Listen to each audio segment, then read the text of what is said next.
This is the exact same situation, except it is worse by magnitude, Howard Dean. I don't think it's the exact same situation. I think it's actually worse. I actually think there may be some newsworthy stuff in there, and I think this is really interesting to me.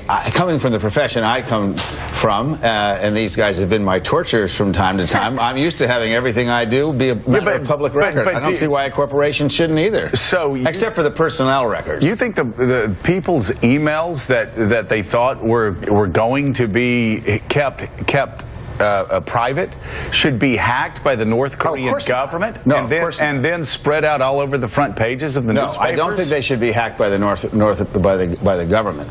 But should we show what the North Korean government's doing? That's up to the media, and I think they will. But that's scary as hell. Like the idea that we think that the Standard would be fine for us to suddenly report on every single email that I wrote or you wrote over the last 6 years. If I was running for president and you had my emails, you'd put them on the page, and you did. As a public official. Now, private citizens are subject to that. We're going to be. It doesn't matter. I think the point is moot. Somebody's going to print all of those emails. It's scary as hell that that's going to happen. Is it a media story or is it a crime story, right? You know, it's not necessarily fair for everybody to put it on us, like, oh, do you publish them or do you not publish them? I mean, this is a criminal act. If somebody has hacked their emails, and if somebody dumped an email archive of any interesting public figure or somebody in the spotlight, I'm certainly going to look at that and make that decision as an editorial person. Do you publish it? Well, your lawyers may have something different to say about it. But let me ask, so if it is a crime, a criminal act, that is the reason why you've got this information, is a criminal act made by North Korea,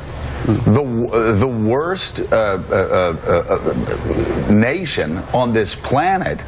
Should you really do the bidding of that regime? It's not the bidding of the regime. Ed Snowden. Ed Snowden performed a criminal act, and that stuff was all over the place. This is about a movie. They don't like a comedy, so they have gutted an entire American corporation, and the press is jumping in, saying, "How can we help you, North Korea? How can we help you destroy careers? How can we help you destroy corporations?" Right. I guess it is more difficult to see what legitimate value there is in a bunch of salacious over a movie, not over what a governor did when he was governor, or what a congressman did while he was a congressman. This is stolen material, and as our lawyers are telling our reporters at the New York Times, we are not to open these emails. We are not to actively look at them.